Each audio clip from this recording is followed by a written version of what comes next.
essentially what happened before the Big Bang. Right? You have to be careful with the language. So if you define the Big Bang really carefully as the time when the universe was very hot and very dense, and as I said, you can't argue with that because we can see it, because we can look out into the sky. Our best theory of how the universe got into that state is that there was a time before that, and it's called inflation. When we think of the beginning of the universe, our minds often jump straight to the Big Bang, that colossal explosion from a singularity that supposedly marked the start of everything: space, time, matter, and energy. But what if that moment wasn't the beginning at all? What if, instead, it was a transition, a boundary between what was and what is? Brian Cox, the renowned physicist known for blending poetic wonder with rigorous science, has spoken on this chilling idea that the universe may have emerged from something far more disturbing than nothingness, something ancient, something eternal, and possibly something terrifying. To understand what Brian Cox suggests, we need to first understand what the Big Bang actually is and what it isn't.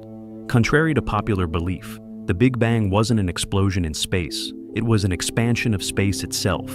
Every point in the universe was compressed into an unfathomably small, hot, and dense state. Then, in a fraction of a second, it expanded. But here's the twist. The Big Bang doesn't describe the origin of the universe. It describes the evolution of the universe from a hot, dense state. That means the beginning is still a mystery, a blank spot, and that's where things get eerie. Brian Cox often emphasizes that the Big Bang might not be the absolute beginning. Instead, it may be a horizon beyond which we cannot see. But if we dare to speculate, guided by physics rather than fantasy, some unsettling possibilities emerge. One of them is the concept of a cyclic universe, a cosmos that didn't begin with the Big Bang, but has been expanding and contracting in endless cycles of birth and death, a sort of cosmic heartbeat.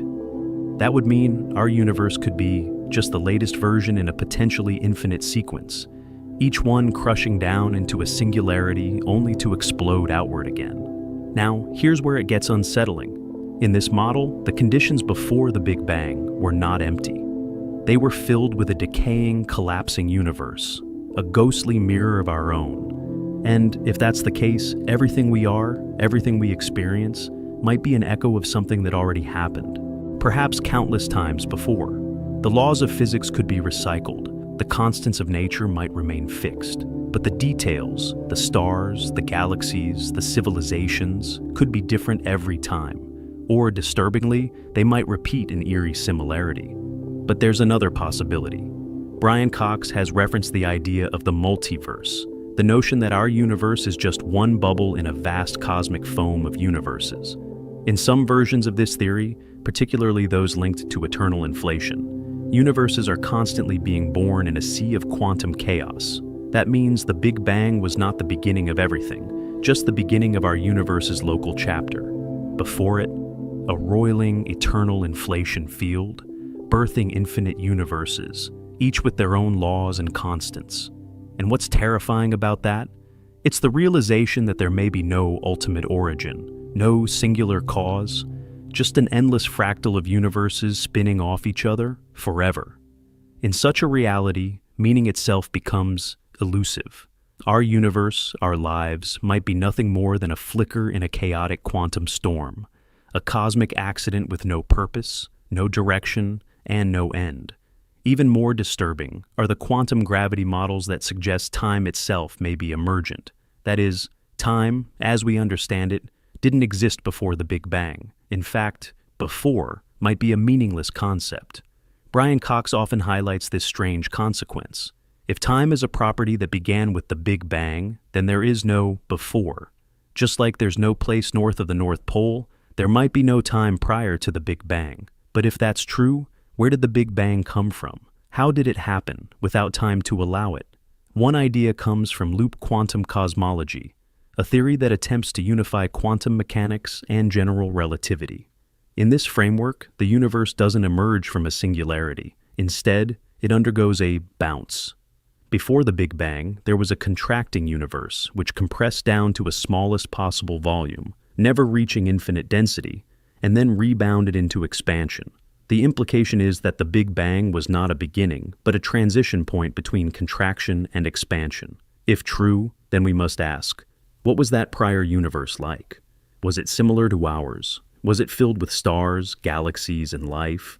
Or was it cold, dark, and collapsing? A dying cosmos falling into itself.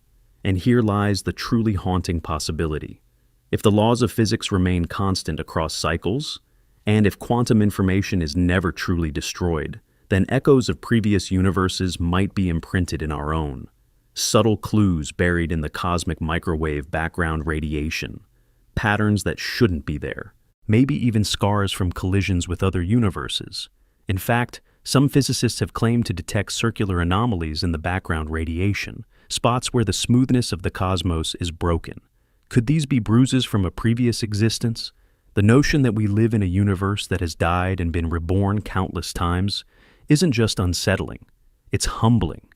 It means that our cosmic story might be one of recurrence rather than creation, a play endlessly reperformed on a stage that never changes.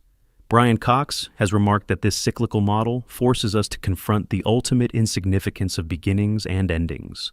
What matters is not when the universe started, but why it behaves the way it does now, and perhaps what comes next.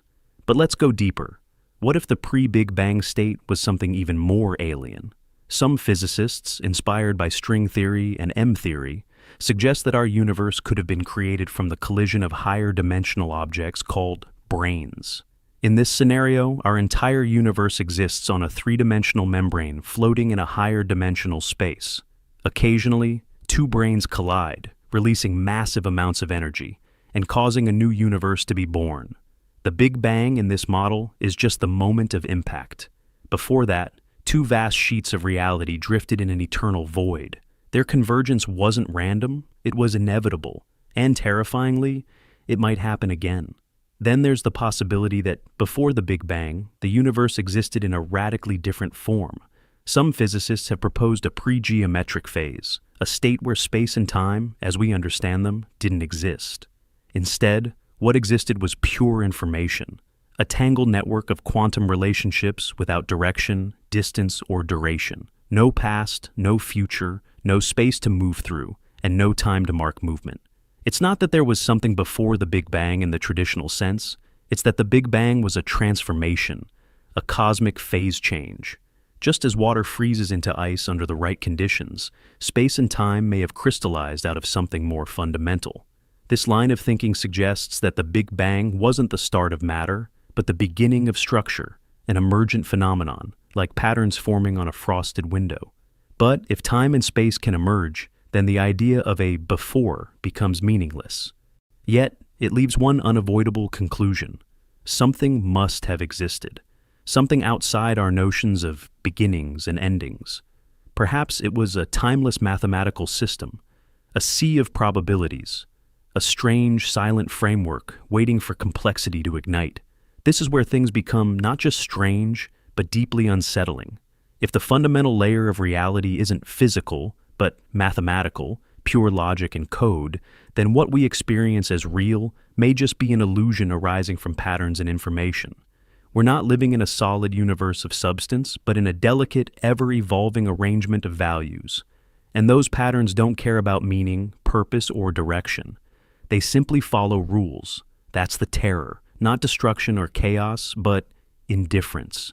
A reality that doesn't need to care because it wasn't made to care.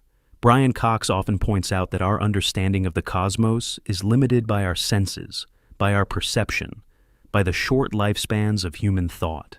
We interpret reality through the narrow lens of survival and experience, not through the cold, vast mechanics of the cosmos. The universe is not required to conform to our intuition. In fact, it often defies it. Our minds crave origin stories, neat beginnings, and satisfying ends. But the universe may offer none of that. Instead, it may offer only endless transformation, a rolling wave of becoming, with no true start and no final finish. This is the profound and terrifying message hidden behind Brian Cox's quiet warnings, that what lies before the Big Bang is not just unknown, it may be unknowable, not because we haven't yet discovered the answer, but because our universe might be the wrong tool to even ask the question, like trying to describe color to someone who has never had sight. The rules we live by, the very concept of time itself, may not apply beyond that invisible boundary. And yet, this mystery is also beautiful. The fact that we can even wonder, even formulate these questions, is a miracle in itself. Out of a terrifying pre-existence, out of entropy, chaos, or cold logic came life, came thought, came minds capable of imagining what existed before time began. That, perhaps, is the most astonishing part of the story. We are part of a universe that may be ancient beyond comprehension or brief beyond belief, but we are aware, and in that awareness, we find meaning.